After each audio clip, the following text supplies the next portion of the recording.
네, 안녕하세요. 자, 이번 주 시험 쓰시느라 고생 많으셨습니다.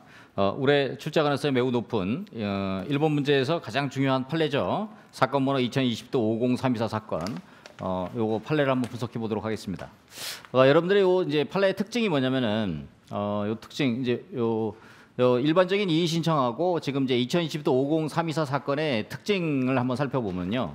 이게 이제 우리가 일반적인 이제 이의 신청, 우리가 이제 강학상 이의 신청이라는 것은 증거 제출에 관련돼서 기존 자료를 이제 반복적으로 제출하면서 그거에 대해서 이의를 이제 제기하는 이제 그런 특징적인 내용이 있는데, 이 해당 사건에서는 새로운 신증거를 제출했습니다. 여기 이제 증거 제출 면에서 큰 차이점이 하나 있고, 또 하나는 이제 행정처의 절차적 관점에서 보면 이의 신청에 관련된 단순한 이제 재확인 절차, 이런 측면을 보통 이의 신청하는데, 이게 2020도 50324 사건에 대해서는 독립된 심사 절차와 이런 것들을 진행했다는 것이 큰 특징 중에 하나가 되어 있습니다. 1차 처분은 지금 1차 결정에 대해서 처분을 받고, 그럼 2차 결정에 대해서는 어떻게 볼 것이냐, 그렇죠?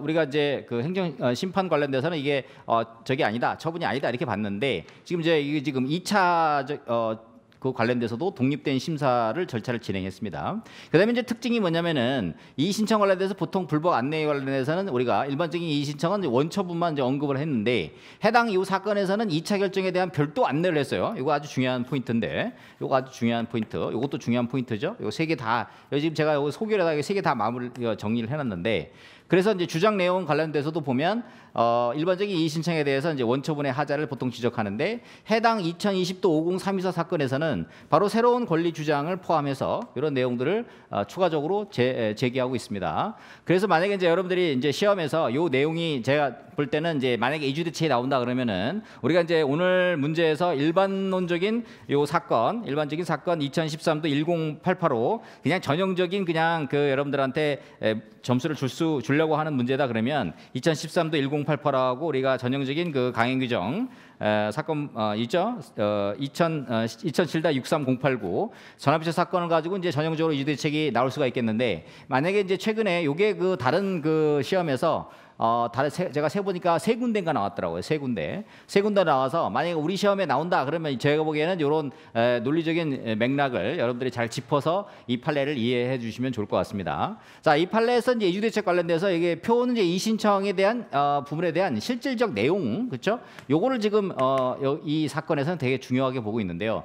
여기 제가 그 일반적인 이신청과 비교했지만 새로운 증거 제출했느냐, 그 다음에 청구 목적을 변경해 가지고 이것도 새로운 처분으로 해서 이주대책 내용을 해달라라고 주장을 했고, 특징적인 건 뭐냐면 행정청의 태도예요. 그렇죠? 이주대책을 1차 결정, 2차 결정에 대해서, 특히 2차 결정에 대해서도 구체적인 불복 안내를 해줬습니다. 그렇죠? 이런 점에서 큰 특징이 있고, 또 하나 절차적 측면에서 보면은 1차 거부에 대해서 별도의 심사 절차를 거쳐서 2차 결정을 했다는 게 특징적인 이 판례에서 행정청의 태도라고 할 수 있겠습니다.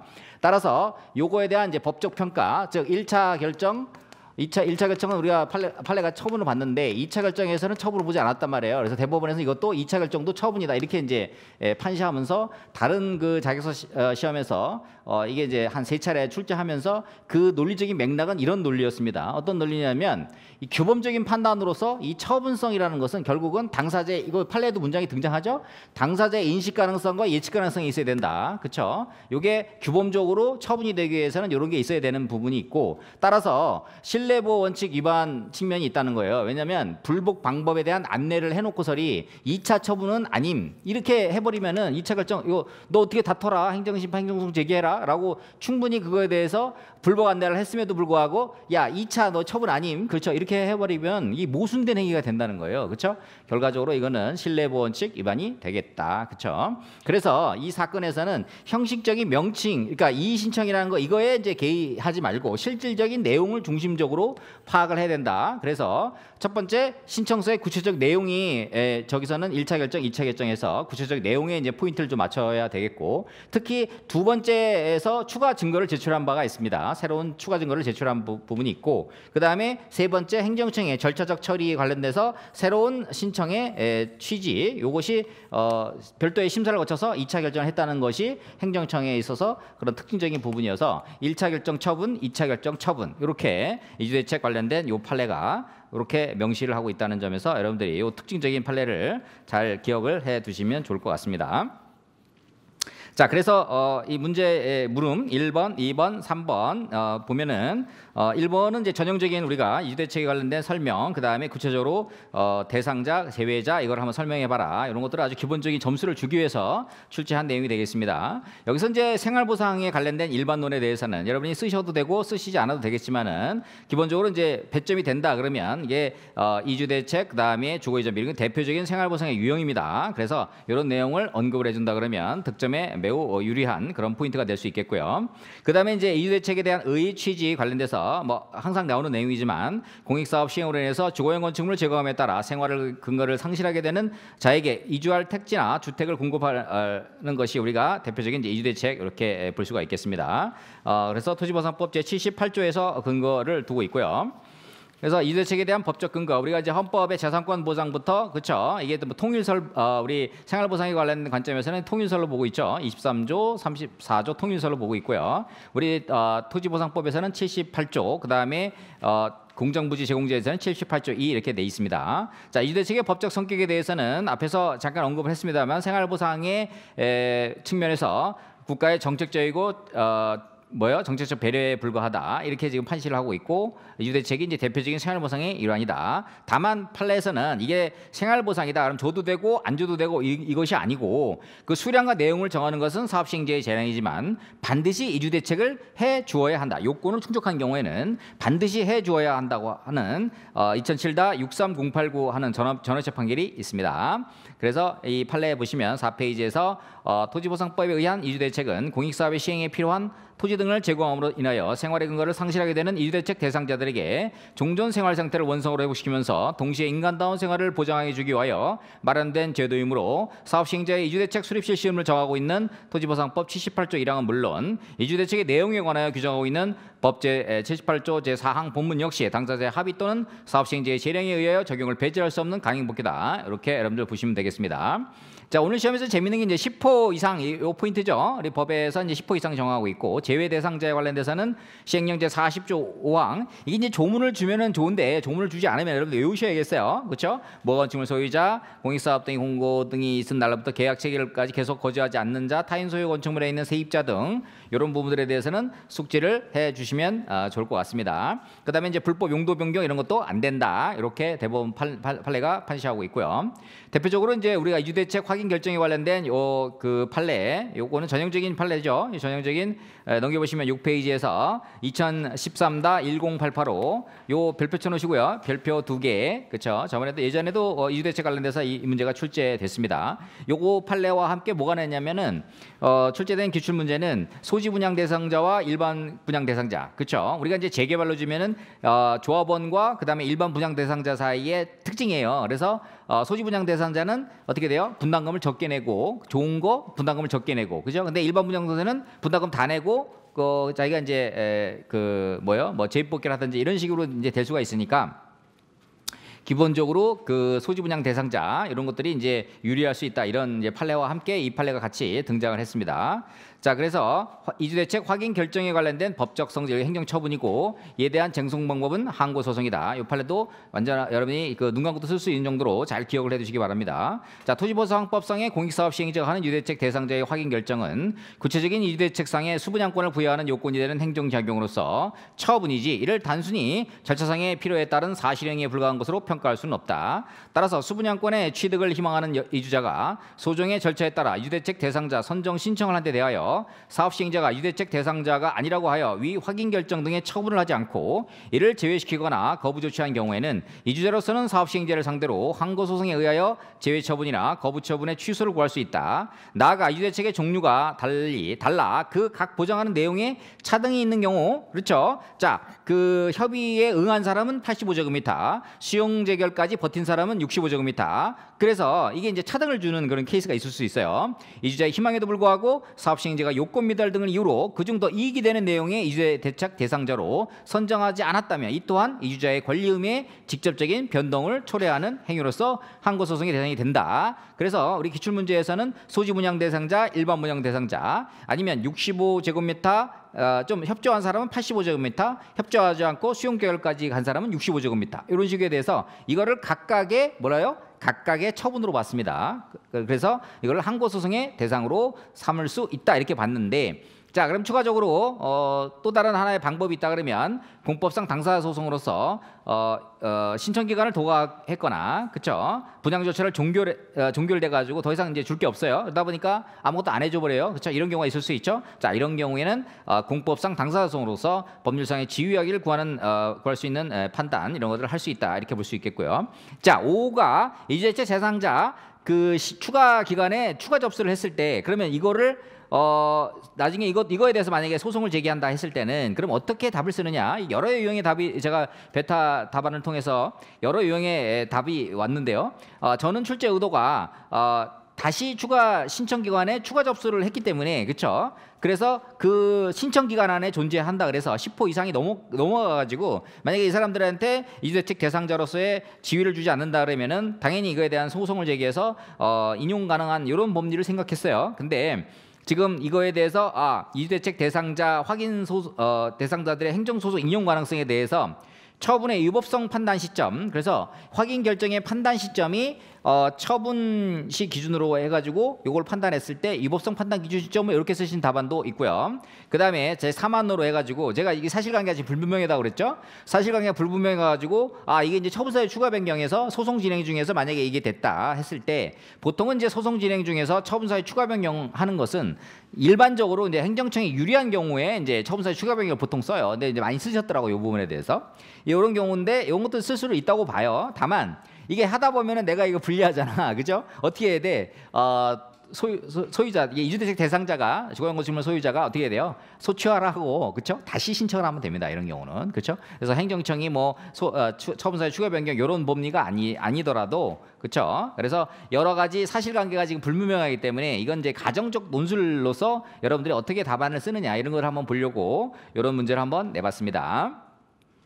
자, 그다음에 물음 3에서 새로운 거부 처분에 관련된 제가 이제 그 일반론으로 여러분들이 거부 처분에 대한 공권신, 요 거부 처분에 대한 일반론하고 그다음에 판례 요거를 제가 실어 드렸는데, 그렇죠? 그래서 요 판례에 관련돼서 요 부분을, 그렇죠? 10페이지 한번 보시면은 제가 이제 요 판례 자체를 한번 설명드렸고요. 만약에 이제 거부 처분에 대해서 그 출제를 한다 그러면은 출제위원은 시험 채점위원은 그럼 어떤 법리를 가지고 논리적으로 답안을 구성할 것이냐, 이 부분이 이제 포인트가 될 수 있겠습니다. 즉 공권력 행사로서 구체적인 사안에 대한 법 집행이 있어야 되고 국민의 권리에 직접적인 영향, 여기서는 구체적으로 행정청의 의사표시가 있어야 되는 부분이 있죠. 왜냐하면 이게 실제로 이제 처분 등에 대한 외부에 표시된 내용이 있어야 되니까. 이와 같은 문제는 이제 이주대책의 거부란 형태로 나온 거죠. 그래서 보통 우리가 거부 처분에 처분이 되게 요건, 공권신 일반적으로 여러분이 판단하는 거예요.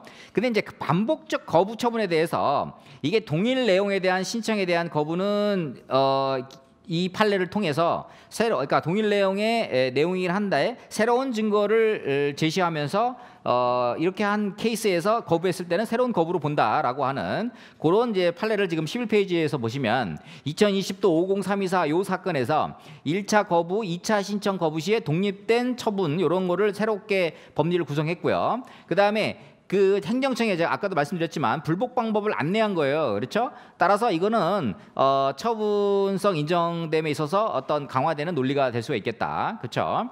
그래서 신청 내의 실질적 동일성 여부에 대한 부분, 그다음에 행정청이 구체적 불복 방법에 대한 것을 알려주었느냐, 그리고 당사자 입장에서 보면 권리금이 어떤 변동을 가져다 주느냐, 그렇죠? 이런 것들이 이제 구체적인 심사 기준이 될 수 있겠고, 실무적인 측면에서 보면은 결국은 행정청은 재신청 거부 시에 반드시 불복 절차를 명시해야 하고 신청인은 각 처분마다 별도 소송이 가능하다고 하는 이런 측면에서 결론을 여기서 이 판례에서 새롭게 내줬다, 이런 측면이 아주 특징적인 내용이 되겠습니다.